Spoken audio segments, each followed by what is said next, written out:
इस वक्त सलीम सीधा मौजूद है। सलीम जी, कैसे देख रहे हैं ये जो आतंकवादियों ने किया, वहां पर जो सैलानी घूमने गए थे उनको किस तरीके से बर्बरता से उनके संग ये इस कांड को किया, गोलियों से उनको भूत दिया, क्या कहेंगे? देखिए, ये अगर हम अपने नजरिए से बोल लेंगे तो ये गलत हुआ है, ये आतंकवादी हमला है, ये मानवता के खिलाफ है। लेकिन अगर आप इसको इस्लाम के नजरिए से देखेंगे तो ये पुण्य का काम किया है उन्होंने, ये सवाब का काम किया है उन्होंने।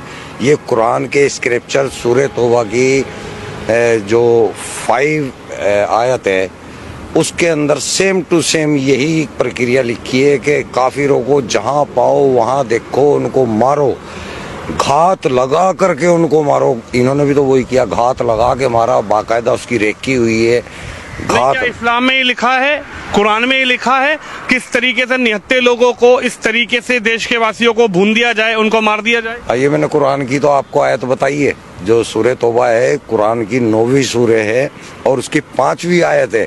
वहां पे ये लिखा हुआ है, सेम इसी तरह बर्बर तरीके से मारने का लिखा हुआ है।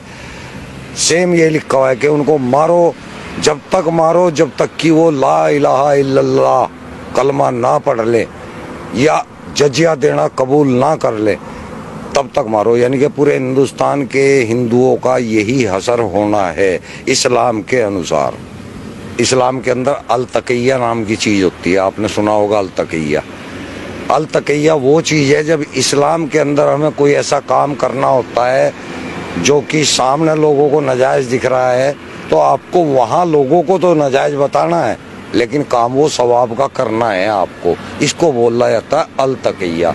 तो ये अल तकिया करते हैं, जो कहते हैं ना हिंदू मुस्लिम भाईचारा, ये अल तकिया है, ये कुरान के अंदर है, हदीसों के अंदर है। मुसलमानों को तो, मैं इंडिया के मुसलमानों की बात कर रहा, बाहर के नहीं।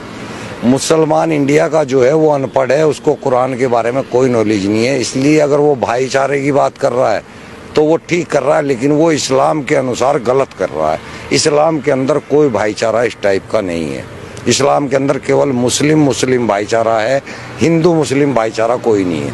आप पढ़ के देखें या किसी आलिम से बात करके देखें। अब मैं भी आलिम ही हूँ, मैं आपको बता रहा हूँ।